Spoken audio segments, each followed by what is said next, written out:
Substack, which is about philosophy. Ben, what's your Substack called? It's called Philosophy for the People. Which, for having an absolutely massive Facebook thread and an absolutely massive Twitter thread, which you got, I think, hundreds of suggestions, is perhaps not the most ambitious name. No, maybe not. I think it's the most sort of straightforwardly descriptive. I like the ambiguity in it, that it's philosophy for the people in the sense that the parts of it that are about political philosophy are bound up with left politics, but it's also philosophy for the people in the sense that it's not just written for academics; it's for whoever. I mean, it also has the implication that we have to become popular. So, yeah, that'd be nice. I remember I was talking to the Popular Show guys, and I was like, "How popular is the Popular Show?"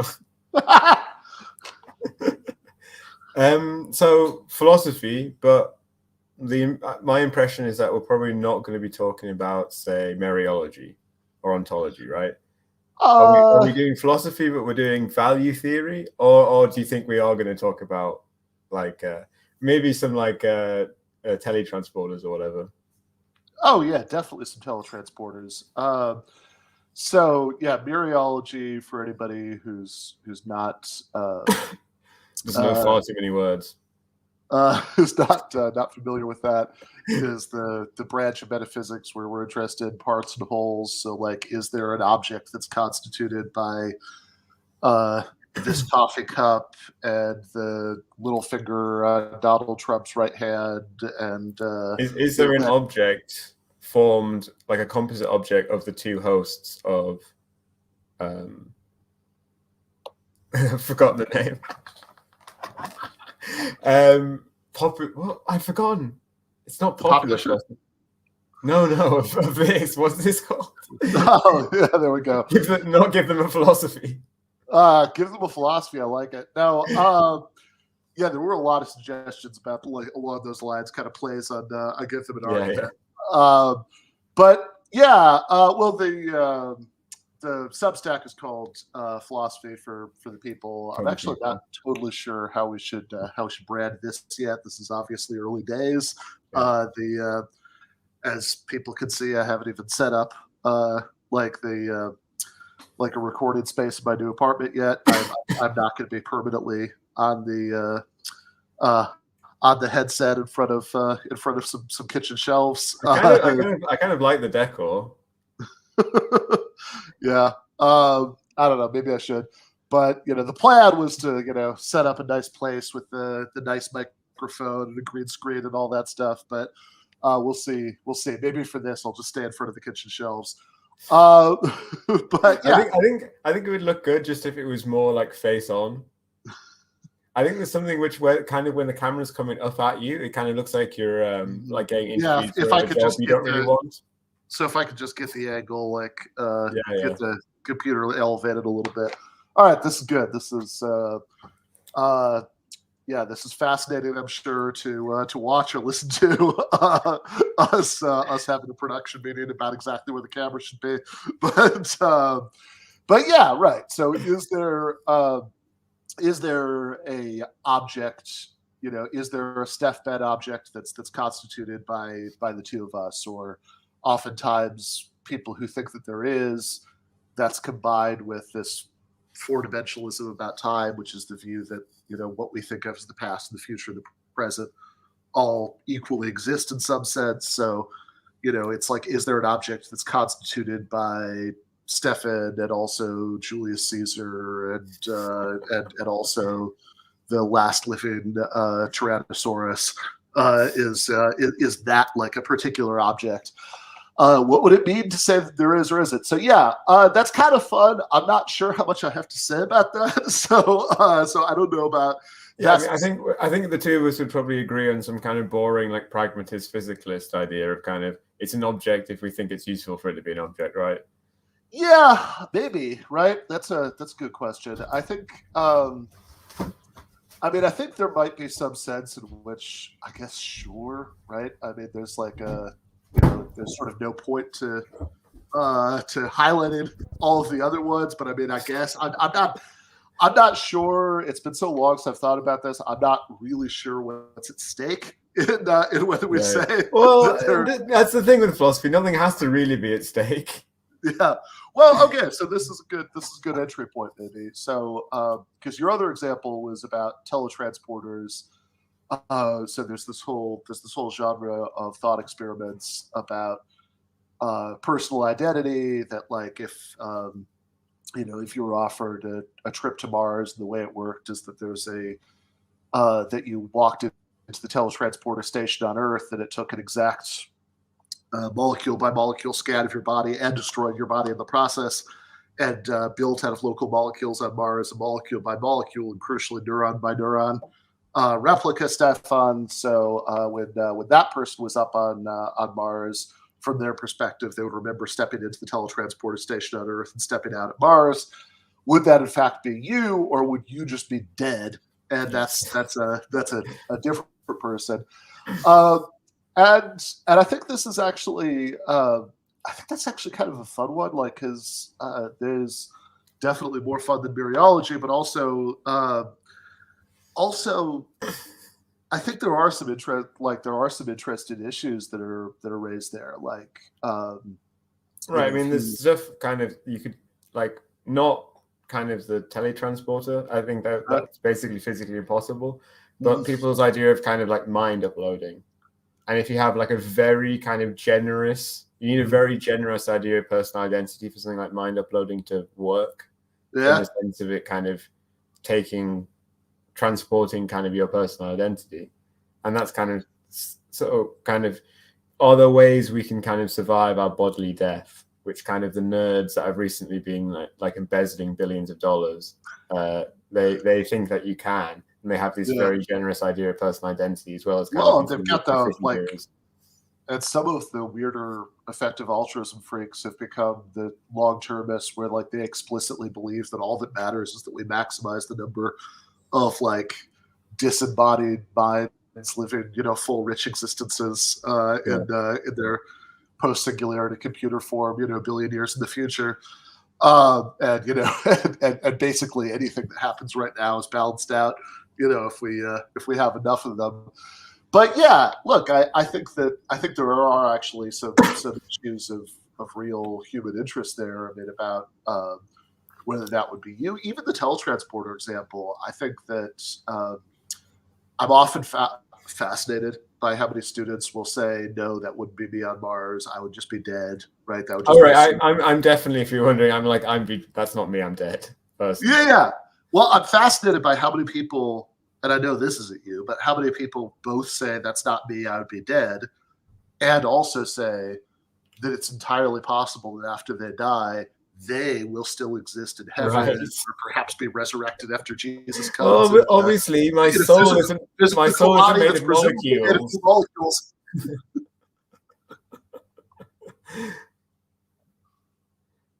Yeah, I mean, yeah. So I guess kind of you get teletransported, and the person on Mars is soulless. Like, kind of, maybe, right? The system can't handle that. It's too complicated. Yeah, and then like you have people who are, I'm spiritual but not religious person who thinks, well, that's silly, but I might be, like, reincarnated into new body. It's like, okay, so now you're talking about something that's neither physically nor psychologically continuous with you. You don't like, what exactly has carried on of you? Yeah, exactly. So yeah, I think that more broadly, again, this is why I did want to stress that kind of double meaning of philosophy for the people, because I would kind of broadly expect, as a rule of thumb, like maybe once every other or so, right, of essay on Sunday to be, broadly Marxy in its content, to have, in other words, to have something to do with, not necessarily Marx specifically, although often, but like, political philosophy in general. But then I also, so that's going to be definitely quite a bit of it, but also, philosophy for the people in the sense of philosophy in general, for the people. But you do want to have some kind of bound of like relating to real human concerns. Yeah, I want it to be stuff that is going to be interesting to people who aren't just like, you know, I mean, look, I can remember being a graduate student and finding mereological composition, which is the issue we were talking about earlier, fascinating. I'm not quite sure I could recapture that feeling. And I think that I'm not sure that the typical reader is necessarily, you know, going to find it fascinating. So yeah, I want there to be some sense, generally speaking, for most of this, that like this is going to, you can sort of see why this would be, you know, interesting. Let's just use that word, that they have that it's not necessarily that everything has to earn its keep by being politically or even morally relevant, but that there's some sense in which, like, oh, you could, you know, I mean, and look, whatever, I reserve the right to like do one of these about time travel paradoxes someday because that's fun and I want to do that. But they have but in general, yeah, I would like a focus to be on things that you can sort of see in some broader perspective why that would be something that somebody would find interesting. In other words, like I think the typical you know, philosophy journal, at least the kind of philosophy journal that I mean, you know, to be clear, there's a kind of philosophy journal that I would flip it open and you know, look at the titles and be like, ooh.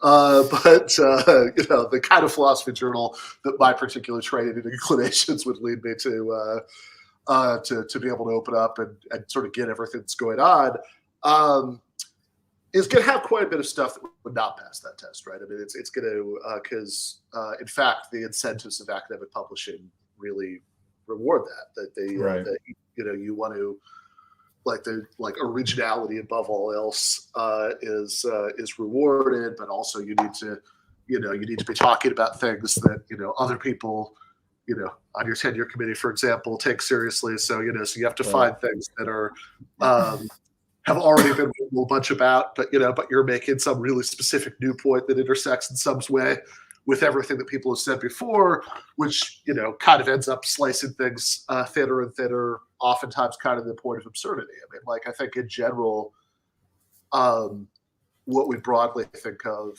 as analytic philosophy, which is a term that maybe has limited utility and doesn't cover everything that I'd want to write about anyway, but, you know, but there's a broad, okay, you know what I mean, sense in which we could use that term. Like, I think the good thing about it is that there's this high premium put on clarity and rigor, which are good things, and they should have a high premium put on them. But then the bad thing about it is that there's this weird kind of misplaced science envy, maybe, where you end up like sort of mimicking the structure of scientific research that, like, science journals, it's all like, you know, like, oh, well, you're just, here's my article, so, you know, about the results of this. Previously, we were only 96% sure that the muons did the muon thing, but now we're 98% sure. Isn't that fucking sick, bruv?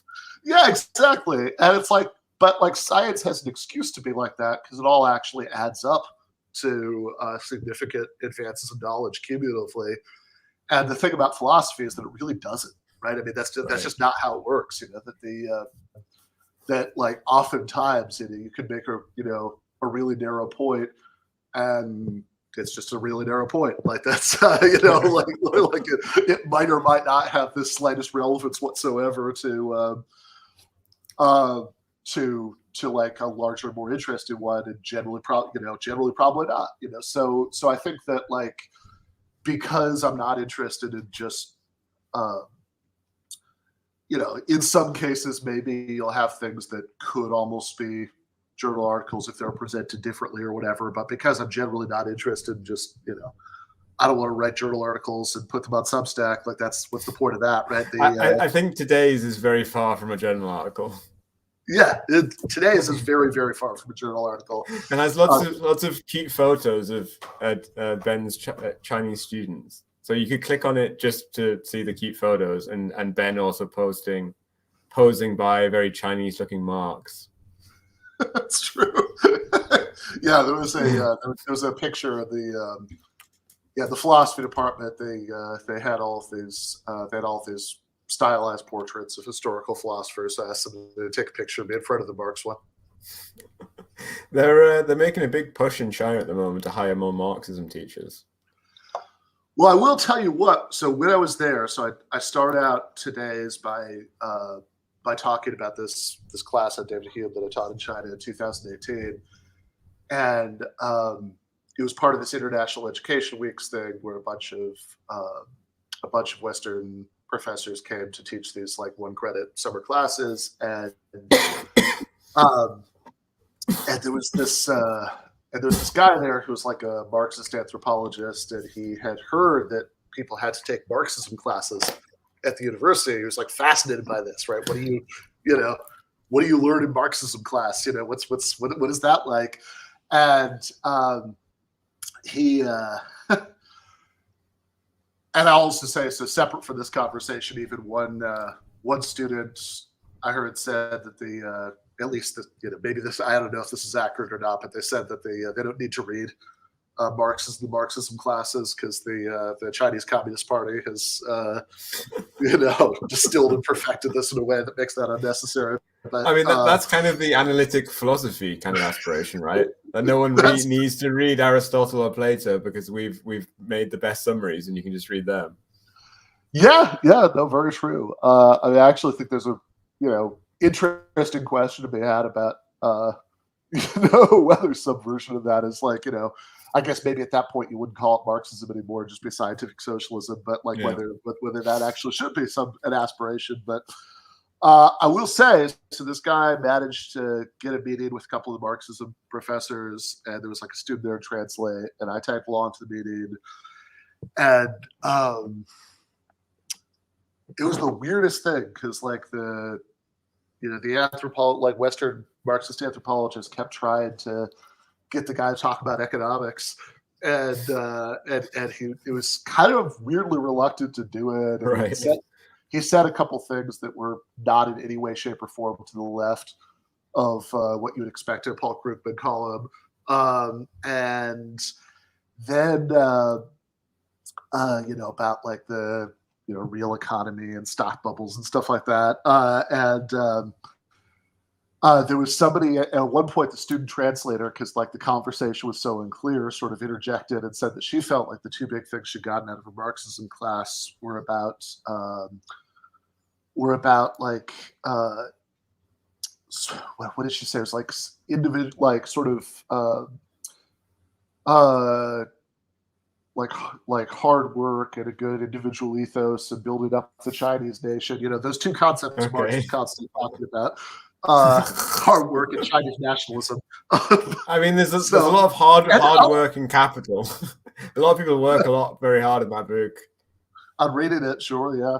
Parts of it are much easier to read than others, but yeah, and then the last thing he said before, I don't remember, somebody had, at least one of us had to like go teach, and we had to end the thing, was that he volunteered a political opinion, which is that he liked Donald Trump more than he liked Obama because he seems like a strong leader. Based. But we aren't here to talk about Karl Marx and his existence in China, at least today. We're here to talk about Hume, who was an 18th century bourgeois philosopher. Yes, which is a sentence from one of the students' term papers in China. Karl Marx, David Hume was a bourgeois philosopher in the 18th century. Yeah, so and I want, in particular, to think about these two essays that he wrote for this book that he put out. I want to say 1757, called it was originally 5 dissertations, but it ended up being 4 because he at the last minute decided to take these 2 out, and then he put in his a natural history of religion essay to replace them. But he said in a letter to a friend that he took these ones out of abundant caution, or abundance of prudence, I think was the phrase that he used, because he was worried that this church assembly in Scotland would officially label him as a heretic, which I'm not quite sure what that would have entailed, but I'm sure nothing good. My in high school, my Catholic philosophy teacher kind of made fun of Hume for not willing to come out and just say he was an atheist. But at the time, I was like, well, probably had fucking good reason to, mate. Right. Yeah. I mean, I'm not sure Hume was exactly an atheist as we would think about it today, but he's certainly nothing like a Christian. So what he does, he has these dialogues concerning natural religion, where the sort of generally accepted reading, I think, is that the person who's expressing the most skeptical views is the one who's saying what he actually thinks. Right. But there's some plausible deniability. It's a dialogue. Right. And didn't say Plato. Yeah. Sorry, Socrates. Yeah, no. Yeah, fair. Yeah, that's true. It's very true. But what that character is saying is, he's like, look, I'm sure something or other must have brought some sort of external force or another must have brought the universe into being, probably, although he hedges even that a little bit. But he's like, yeah, I guess, right? But then, like, why think that it's this loving, personal creator like you guys think? Because it could be anything, right? I mean, like what's the why not a committee of gods? Actually, like, if we see something really complicated, then we don't normally assume that it was built by one person. We assume it was built by a committee. Why is this different? Maybe it's and look, this world seems really impressive, but it's the only one we're familiar with. So maybe this was like the first knockoff. Yeah, maybe this is a knockoff. Maybe this is the first attempt of like a young god who hadn't quite gotten it right yet. Maybe this is a particularly sloppy example that like continues to exist because it's being held up for ridicule. Like who knows? And my favorite line, which I quoted in the essay today. There's actually a weird in philosophy from the 1700s. There's more shit about aliens than you would think.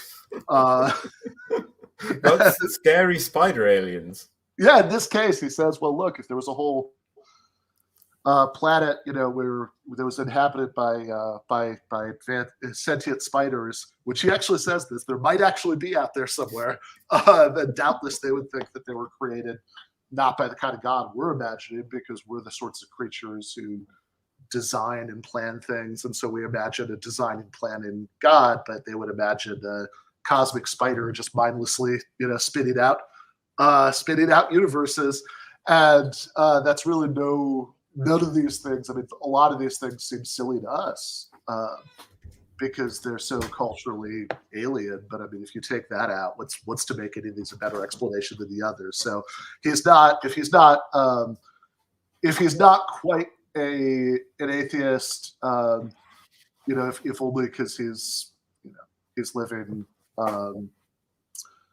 died several decades before Darwin, and even longer than that before sort of modern cosmogony, where you think about the Big Bang and the multiverse and stuff like that. So he's probably giving theism more due, right, than somebody with his inclinations might have later on, but he's certainly nothing like a believer. All right. So these two essays, I should say, I mean, this is what you were asking about earlier, right? These two essays that he took out, which are the two that I'm talking about today, are the ones about suicide and life after death. And if you read them, you get a sense very quickly of why he had second thoughts about publishing them. And there's a link right there, because obviously the traditional kind of Catholic idea and Christian idea is that if you kill yourself, you go to hell. Mm-hmm. And then it's like a real bad one, killing yourself. Yeah, absolutely. I mean, this is and obviously very inconveniently, you can't beg for forgiveness after you've killed yourself because you're already dead. It's too late then. Yeah, which is interesting in itself, right? I mean, why is it that you can, if you just continue to exist in a different state, like what's the principal justification for you can Yeah, why can't I ask for confession at the gate of St. Peter, you know? Yeah, right. At that point, I'd be really contrite. Exactly. Like, you know, why? What's the justification for this is the allotted period for you know, asking for forgiveness, throwing yourself on God's right? You get like 10 to kind of sort out what's going to happen to your immortal soul, and then it's kind of one of two options. And if you fucked up, then that's it. And you haven't fucked up, then all's well.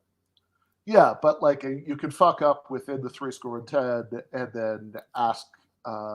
then ask for a second chance and have that be granted. But for some reason at 11, the, you know, second chances are gone. You know, which seems odd, just given the whole idea that, you know, God is you know, infinitely loving and merciful, and, you know, and all about the second chances, that this is the, you know, you only get the second chances while you're still attached to the meat puppet, otherwise no.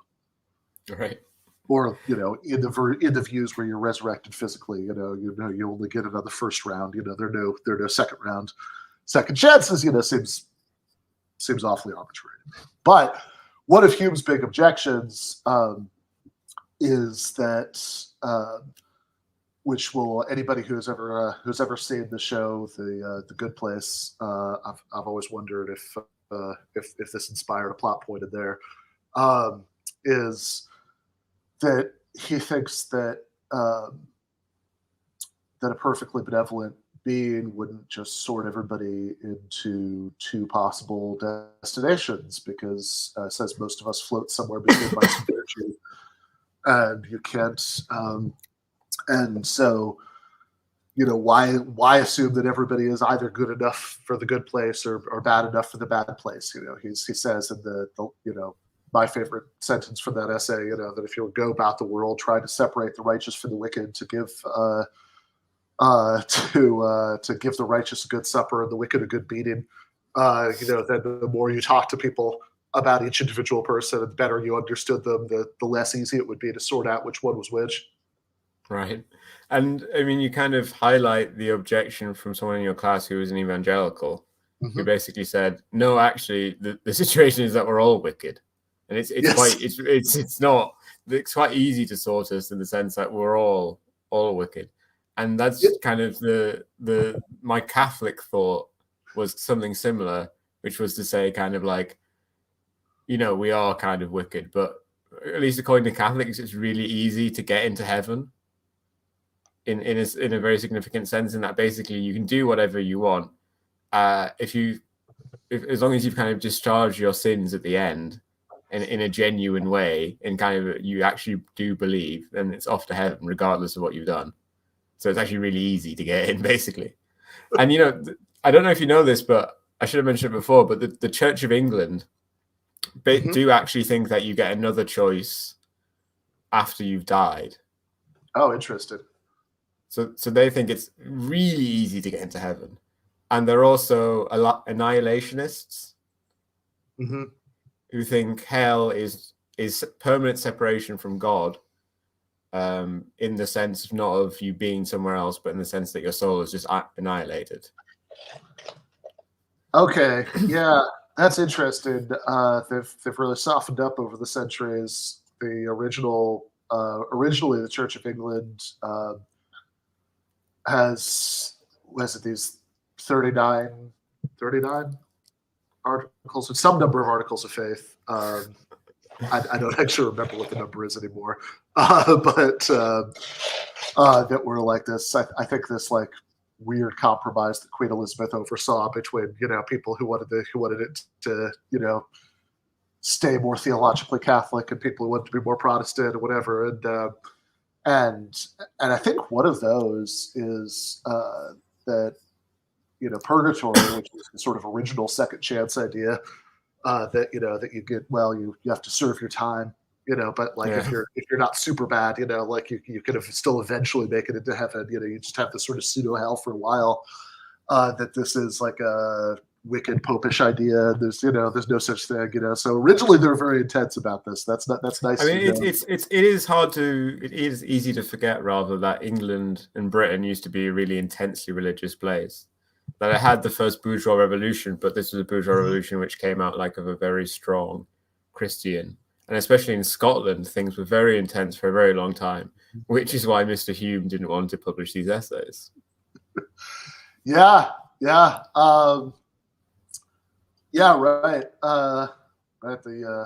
During that bourgeois revolution, it was so intense that they actually waged a war on Christmas, but just from the opposite perspective of the war on Christmas that's typically imagined by American evangelicals. Right. But yeah, no. So that makes sense. And I guess what I want to say about this is actually like that evangelical student. This wasn't at China, it was at Rutgers, but I think that guy makes a good point that this is like whereas folk Christianity on a popular level does tend to revolve around the idea that you're sort of rewarded or punished for how good or bad you are.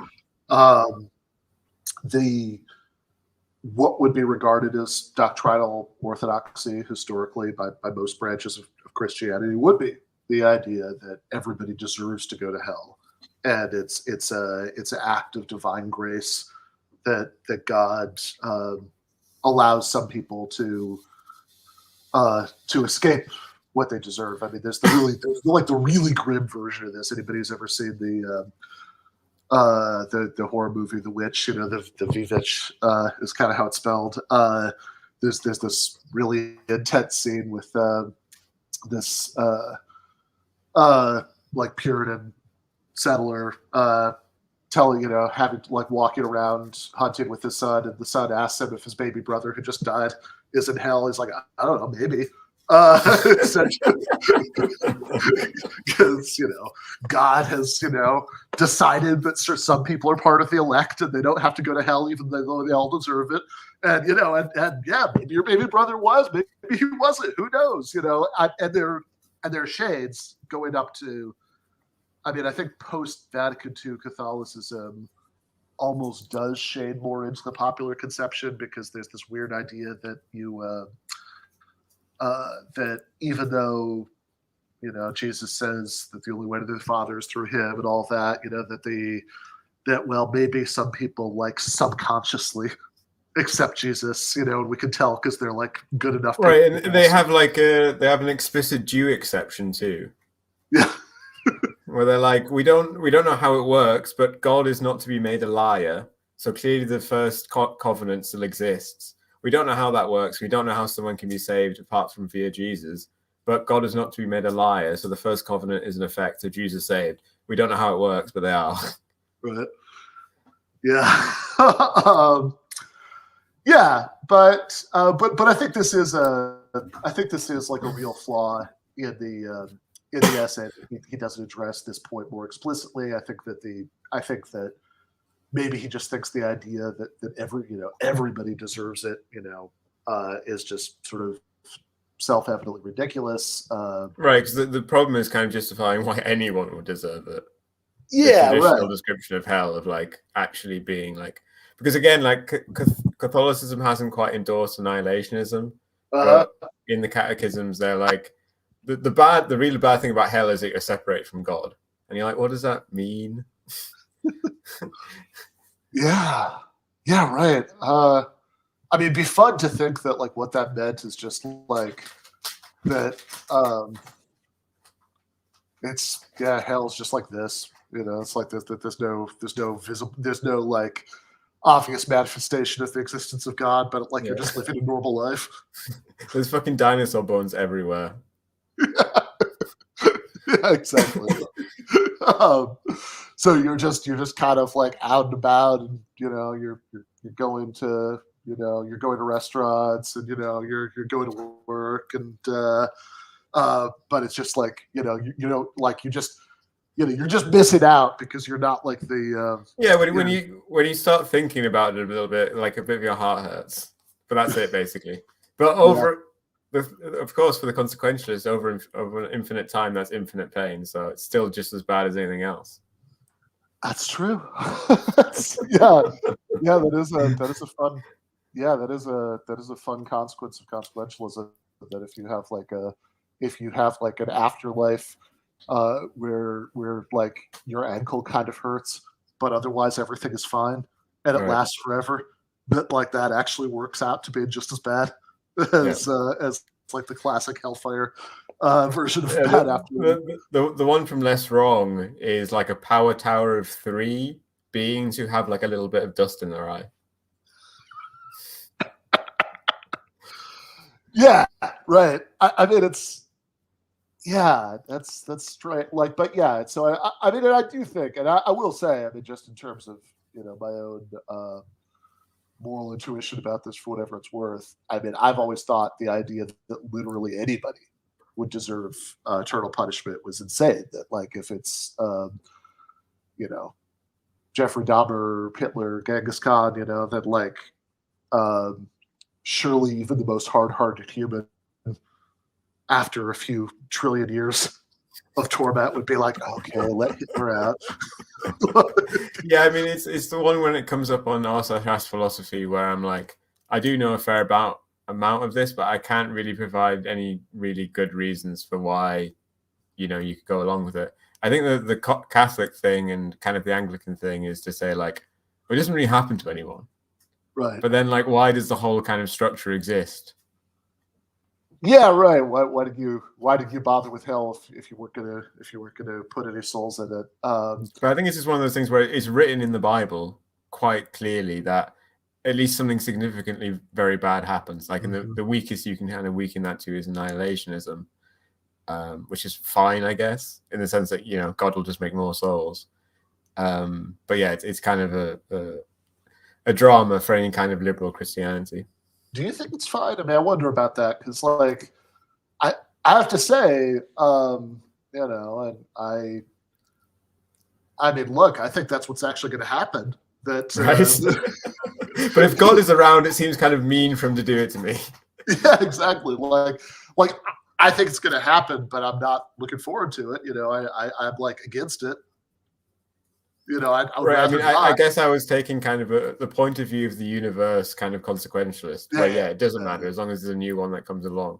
But obviously, it would matter to the person it happened to. Yeah, from my point of view, I'm not. It's like what's the old Woody Allen quote? I don't want to live forever through my art. I want to live forever by not dying. And I mean, I think this is a great point to transition to talking about suicide, which is something which really matters from kind of whose point of view it happens. And Hume kind of tries to talk about it from 3 different point of views, which is mainly through God's point of view, but also kind of the point of view of the person who does it to themselves and to the perspective of others. Yeah. So Hume, and one thing I should say that's interesting about both of these essays is that even though he does have, you read the Dialogues Concerning Natural Religion, he does have this sort of general, he does have some like pretty deep skepticism about whether anything like, God as we would conceive it, whether there's like any good reason whatsoever to believe that sort of being exists. Never mind that he was, going around revealing himself in burning bushes in the Middle East, a few thousand years ago.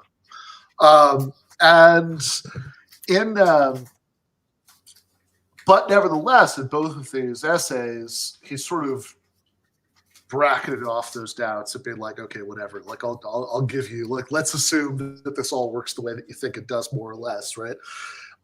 Even given that, would it make sense to think that that there's this heaven-hell scheme for the afterlife? Or, given that, does it make sense to think that we're sinning against God if we kill ourselves? And as you say, when he's sort of considering the idea that suicide would be really bad, his reasoning is more or less, okay, well, look, if you're doing something wrong when you kill yourself, it must be either that you're doing something wrong to other people, that you're doing something wrong to yourself, or that you're doing something wrong to God. And he kind of goes through them one at a time, and he thinks none of the above. Now, the place, I should say, where I expect most, I mean, look, if you're a deeply religious person, you probably disagree with him about the God part. But but even if you're a 2023 secularist, you will definitely find stuff to disagree with this in this essay. I mean, I do, not for any sort of, brilliantly original reason, but just because I sort of have widely standard 2023 views on this. I think that, I think that, suicidally depressed people are, experiencing a psychiatric problem and will benefit from being helped in their interests to not do what they want to do right now, and all goes well. One hopes, we'll thank you later, right? For making sure that they didn't do it. I think it's good that if you're in an institution and you try to kill yourself, you're put on suicide watch. I think it's good if you're standing on the bridge, then there'll be cop trying to talk you down or whatever, right? I mean, they do something other than be like, "Go on, son." yeah. Good for you. Try not to aim at anyone. Right? They're like, don't kill yourself in the train tracks. That'll slow down everyone else. Kill yourself somewhere else. Yeah, right. You can imagine a society where you just had PSAs like, be considerate and kill yourself in the privacy of your own home. Yeah, I mean, so like Canada soon. Yeah, exactly. Yeah, Canada does seem to be further along the track of like a dystopian science fiction movie from the 1970s than I would have expected. But I mean, it's very Nietzsche is right kind of thing. We're just being consumed by life denial. Yeah, yeah. I mean, I think it's I guess my inclination is to sort of see it, as a as a pretty extreme manifestation of neoliberalism in a few ways, maybe both in terms of like the obvious that you don't want to just like fund better services for people, but also just this kind of like everybody's this little atomized individual, and we're not going to make more of an effort than that to help people. But yeah, I mean, moving back from whatever's going on in Canada to 18th century Scotland, I think that I like the difference is that Hume, just like he's living pre-Darwin, he's obviously living pre-Freud. He's living before anything like the sort of conception that we would have now of depression and mental illness and and all of that was on anybody's lexicon. So I think he doesn't give the option where you're doing like doing something bad to yourself nearly as much credence as he probably should. He's kind of like an ancient Roman about it. But that said, and I also think he's a little superficial about the doing something wrong to others. He I think he has a better case there, but he's still but like you can tell that's not really where his interest is. Like where he really wants to hone in is on the God part. That that he really wants to dispute this idea that you're sinning against God when you kill yourself. And most of the essay is spent on that. Is spent sort of considering it's like, okay, well, let's think about this conceptually, like why exactly would this be a transgression against God to do this? How would this be a transgression against God to do this? Let's look at the evidence a little and see if it looks like God is taking great care to make sure that each one of us lives for as long as possible, to see if we can glean any of his intentions from that. And he has, and this is the part where I think he's just right. I think that his case against the idea that I think even given the assumption that God exists in the sense that people standardly think, et cetera, I think the case he makes against the idea that you're, sinning against God, when you kill yourself is pretty persuasive. I mean, I guess the problem for me was reading it kind of as kind of philosophical exercise where we kind of remove ourselves from kind of actual kind of lived theism. It makes sense that obviously how can we know what would be God's plan or what would not be God's plan? Like obviously events happen constantly. Tiny kind of things that we do in the past can make people in the future not even exist. So how can there be specific plans about people in the future and blah, blah, blah. But I think the problem for if this essay was, because obviously this essay is going to be read by people who are Christian theists in the 18th century, was that kind of we aren't ignorant, we think, about what the specifics of God's plans are, right? Because we have scripture and we have the church, right, who reveals particular facts about kind of which things are against, in general, which things are against God's plan and which are not. Yeah, I mean, I think it probably does help that at least he's writing in a Protestant society, because I mean, if you're Catholic, this is sort of a boringly straightforward question in some ways, that just like the Holy Spirit gave us the scriptures, the Holy Spirit operates through the teaching office of the church. And so, we don't have to sit around trying to puzzle out what God wants. You can just, just brutally and crassly simplify how all this works, right? Just ask the Pope, right? He'll tell you. No, but basically just ring up God and ask, or read something he's already published, Yeah. Which is not just like a one-time. He wrote this one book a couple thousand years ago, and then that's that, right? It's that the right. As we mentioned, God is not to be made a liar. So if he's ever said it, then it just counts. Yeah, and there are encyclicals and church councils that that are also supposed to be inspired by the Holy Spirit, and et cetera, et cetera. So I think you could probably dredge up a lot of evidence fairly easily there. What Hume will point out is there's nothing, at least in the New Testament, that directly speaks to this issue. And he doesn't think the Old Testament exactly does either, although he is fairly superficial on that. I mean, there's like a footnote on the Old Testament part where he kind of says, "Look, I don't really think any of this means that it's wrong, but even if it was, why do you care about that stuff anyway? You guys aren't following all the Old Testament laws, this is,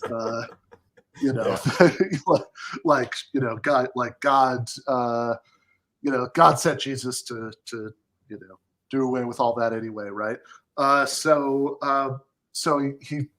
he claims at least that the scriptures don't establish this. And then given that, well, if the scriptures don't establish this, and if we don't believe in this whole edifice of continuous, church, if we actually believe that Christians should have this more individual relationship with God, whatever, that, and it's a little bit complicated, I understand, because at least the established church in England sort of thought that it was sort of still semi-Catholic, but whatever. They have I think the Protestant stuff does give him a little bit of an opening here to say, no, you should be figuring this out and whatever. He's also, I point out, writing at a time in the 1700s when there's a lot more kind of look, I mean, just even the fact that, he was worried that this church assembly would condemn him, but it hadn't happened yet by 1757. He'd been writing all this stuff, for the longest time, and whatever. I mean, he was a little careful about which parts, he said explicitly or not. But it's not like people didn't have a general sense of where he was coming from, right. And he hadn't been, and he hadn't just been killed as he doubtless would have, a couple centuries before. Right. For anything approaching this, he's living in a time when there's a lot of philosophical and theological speculation and a lot of attempt just sort of figure it out that I mean, don't get me wrong, I'm sure 99.9% of people in his time and place would have thought everything he was saying was completely ridiculous, but like he has, but there is a little bit more of an opening for the sort of exercise that he's doing here, is sort of saying, like, there are a lot of people sort of saying things like, well, you clean out God's intentions by using natural reason and try to see what the natural law is and all of this stuff. And he's kind of looking at this and he's saying, okay, well, do any of these things, make sense? People will say, I don't think this is an example I even talk about in the essay, but like people will say, for example, well, it's up to God to decide how long you live, that you're like usurping God's authority if you decide for yourself how long you're going to live. And he points out that there seems to be an odd double standard here, because why is it that, well, you would have continued to live for longer if you hadn't done something, is usurping God's authority, but you would have lived for a shorter time if you hadn't done something isn't usurping God's authority. So he uses the example of like ducking to avoid a falling rock. Why not just say, well, I guess God decided that now is my time, and and I should be. Yeah, I mean, I should be obviously living in an era where capital punishment was basically just seen as universally acceptable, and that, as opposed to other forms of kind of interhuman killing, is something which isn't forced by any kind of like immediate circumstances, but it's kind of like a deliberate decision at a particular time, a particular place to end a human life. And so it does seem very usurpy. Yeah, that's true. Yes, absolutely. Which, I guess give the 21st century Catholic Church credit for being more consistent on that one. Obviously not for the overwhelming majority of the history of the church, but right now, and many big Protestant denominations right now. But yeah, in 1700s, I think being opposed to the death penalty would have been an awfully marginal position. Like, yeah, I think people would have just seen it as a bit bizarre. They're like, "Do you want us to build prisons? Wouldn't that be terrible? Are you going to make us invent the police?" Yeah, exactly. It's like, oh my God! I mean, how many? And we've we've got like a few towers we can stick people in, but like, you get like what kind of infrastructure are you talking about? Yeah, we're going to create a permanently kind of alienated, violent force who will like imprison people and keep them locked up. That sounds great. That's true. Yeah. And then even the 19th century, I think John Stuart Mill says somewhere that the death penalty is justifiable because it's more merciful than keeping people in prison for their whole lives. Right. But yeah, no, and so clearly there are contexts in which the sort of standard views that package of views that he's arguing against would allow for ending a life early. And certainly there's the idea certainly the idea that you can intervene in order to in the course of events to preserve life is right. Like just about universally accepted. I mean, yeah, probably not a lot of Christian scientists also in the in Scotland in the 1700s, so I mean, I think medicine was probably also universally regarded as fine, and that's certainly attempts to preserve it, and there is a question that some of what he says gets into about this, because I think one objection you could make here is, well, okay, look, you're not wronging me, if I have some piece of property and you see that it's about to be damaged and you intervene to protect it, you're not wronging me. But if you just break it, yourself, then you are wronging me. So maybe it's like that the God, we belong to God, and if you preserve us, then you're not doing anything wrong to God. But I wonder about that, because it does. It seems to me like if something is, yours, then part of what that standardly means is that, sure, you get to keep it if you want to keep it, but you also get to, consume or destroy it if you want to do that. In fact, oftentimes that's the point. If I bought a nice bottle of scotch and you found a lockbox to put it in for me, and I didn't have a key, then you would be then you would in fact be wronging me, because I wouldn't I wouldn't be able to consume it. And of course, you can say yeah, but come on, Ben. The obvious disanalogy is that there's no way God is all powerful. There's no way to stop him from ending somebody's life.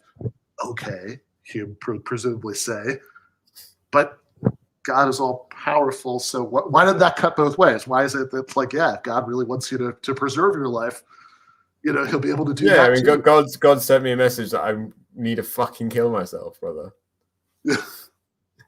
Yeah, I mean, just thinking about kind of like the Seneca view on things, right? Mm-hmm. Which is what you take to kind of be Hume's view, that we shouldn't just be killing ourselves. Right. But rather there's kind of a point where you progressed life if far enough, you've achieved whatever significant things, and you get to a point where you're like, my life isn't really worth continuing for my sake and for others' sake, so that I kind of may as well kill myself. And I think on kind of just like, if we're just thinking through like kind of the existence of a God who gives us certain capacities or whatever, and without getting into kind of scripture or the encyclopedias of the Catholic Church or whatever, Hume's probably right that it doesn't seem self-evident that God kind of gave us the capacity to kill ourselves, to kind of consciously think through killing ourselves, and that we should never use that capacity, right? It seems like a capacity which plausibly is one that we should use at some point, Yeah, so you mentioned Seneca. So there are all these different Stoic philosophers who weighed in on this question of like what would sort of be the cue from God, nature, whatever, that your time has come, that you're done. And there's a great there's a paper about this by M.J. Seidler. I just looked it up again, called Kant and the Stoics on Suicide, where it quotes a bunch of these people. And most of them, it's like, well, maybe if you have some incredibly debilitating injury, or you've been like captured in a war and you're going to be sold into slavery or whatever. And then it ends with a quote from Epictetus, who said that he would die for his beard.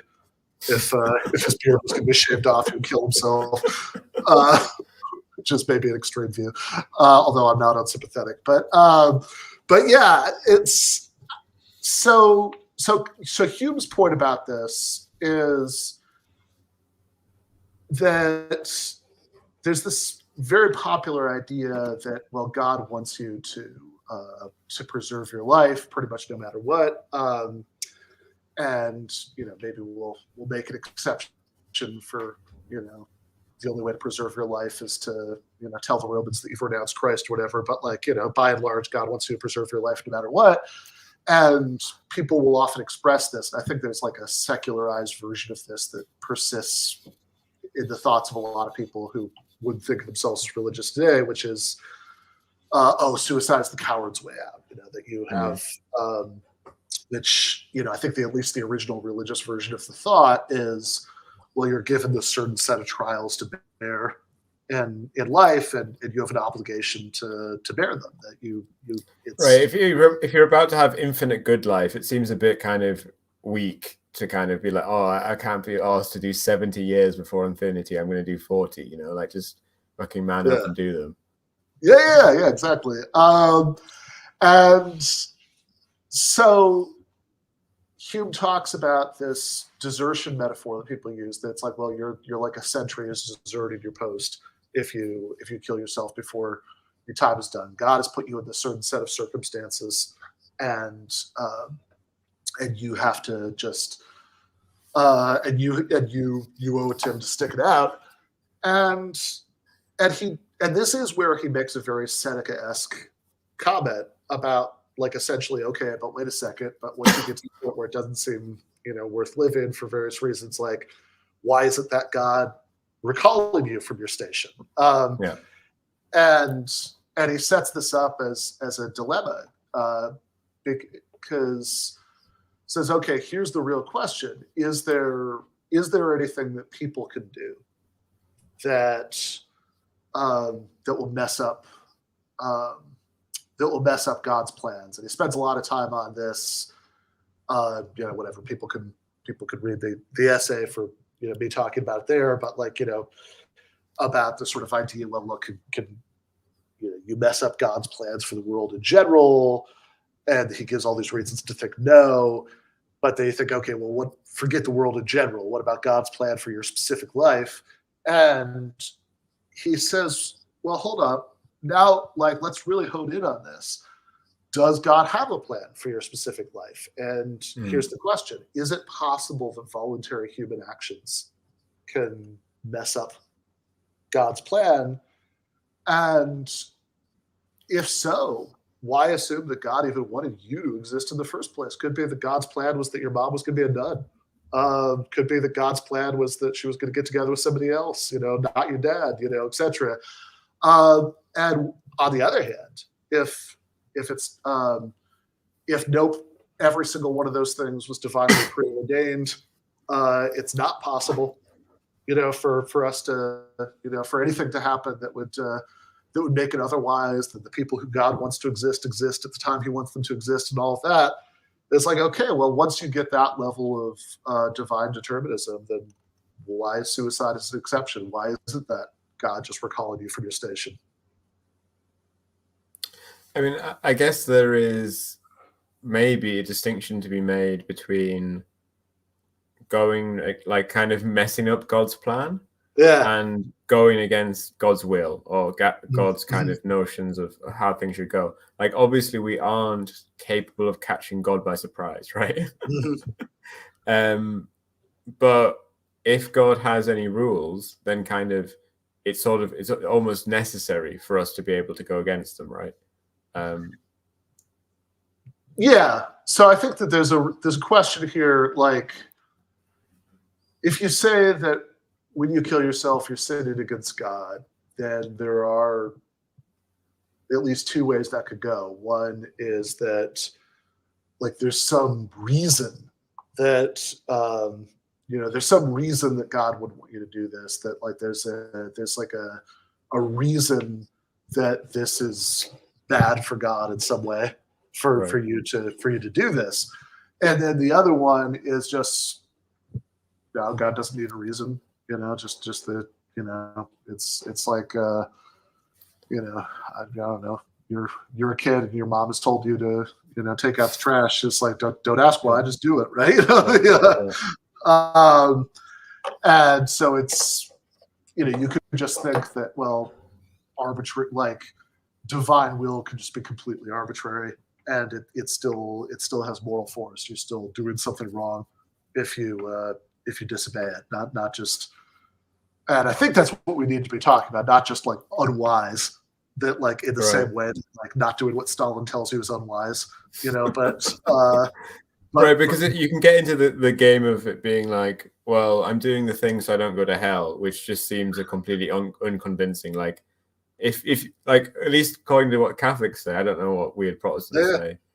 If you're trying not to go to hell, if you're doing the things you're not meant to do because you're trying not to go to hell, then it doesn't work. Like, it doesn't count. You have to believe it properly. Yeah. Last week, I don't even remember the name of the song, but I was with my younger brother, and a bunch of Christmas music was played, and there's that song with that lyric, he's about Santa, right? He's making a list, he's checking twice. It says, so be good for goodness sake. And Dave, I think, quite correctly said, hold on, that's not for goodness sake then. Like, you just said it was so, you end up on the good list. That's the opposite of doing it for goodness sake. Like, you're doing it for the sake of getting presents, and not cool. But yeah, no, I think that's right. And I think you could, like, really illustrate that most vividly by imagining that we live in, that we're not actually lucky enough to live in a world that was created by a all PKG, all powerful, all knowing, all good God. But we're we got the PEG one, right? The all powerful, all evil, or no, PKE, powerful, right, known, evil God, and he's gonna punish you for not going along with his program of universal murder and rape and torture. God's plan is for you to make as many of those like cannibal hornets as possible, and if you're not making more cannibal hornets, you're a sinner. Yeah, exactly. And say, well, okay, look, if you are unlucky enough to live in this universe and you realize that you're living in this universe, then yes, it would be very unwise for you not to get with the cannibalism. But it does seem wrong to say that you would therefore be doing something wrong if you're not getting with the cannibalism. And so I think what people really have in mind with this transgression against God stuff is that you're doing something wrong by not following the commandment, and so then that could either just sort of do straight divine command ethics, that it's like, well, what good things are good because God wants them, and they're bad because God doesn't want them, and that's where it bottoms out. Or you could say, or you could say, no. There's like the specific reason why it would be bad in terms of your right. I mean, kind of, if God existed, and he was all good and kind of was all knowing, then presumably he would know a lot about ethics. Sure. And he would be honest about what they actually were, and he would tell us. So I guess that's the kind of rationalist Catholic thing of why you should pay attention to all our scriptures, I think so. Like that makes perfect sense to me. Like I think it's fine to say God, an all PKG God would have more information than you about morality. So a really good way of a really good shortcut for finding out what's right and wrong is to read the Bible, you dingus. Yeah, exactly. That makes sense. Now, I would suggest at the admitted risk of sounding like a mid-2000s new atheist that if you actually take the advice, you're going to be very confused very quickly. But yeah, that like the structure of the view makes sense to me, But yeah, I mean, that's consistent with saying, well, no, just God happening to have this arbitrary preference isn't good enough to make something right or wrong. And there are these very well-known problems with saying that it is good enough to make things right or wrong, because if say, yeah, well, what about the cannibalism thing? If would that therefore be good? And if you think, as most people do when they hear that for the first time, oh well, now that's just silly, because sure, you can play this little logic game with this hypothetical. It's nice, but God would never command such a horrible thing. So this is a ridiculous example. Don't lots of evangelicals, when given the example, just go like, yeah. Sometimes, yeah. I have definitely met some very steely-eyed bullet biters on that, that they say, will say, yeah, and then I'm not quite sure what to do with that. You're sort of presented with the same problem that you ever are when you're engaged in a discussion about morality with somebody who's just sort of who's just like really at the end of the day, just has they just think things. Well, I mean, at that point they're saying basically, well, I'm going to let someone else decide for me. In which case, can I talk to them instead of you? Yeah, exactly. Well, you can when you die, but it'll be too late. So yeah, no, that's the. Yeah, exactly. I think that's the that's the problem with that. I mean, in some ways, I mean, I will say, just kind of like dialectically, my feeling is that when I'm talking to somebody about a moral issue and they just like very clearly express, when you sort of dig down into it, it's like, okay, well, if that were true, then this other horrible thing would be true. And they're like, yeah, it is. What do you want? Then like I sort God's of plan. Yeah, I sort of see that as like, tactically as sort of a good thing, because then like, okay, I obviously can't persuade this person, but at least anybody who's watching with less sociopathic underlying views, will perhaps see where the path of sin leads and reconsider.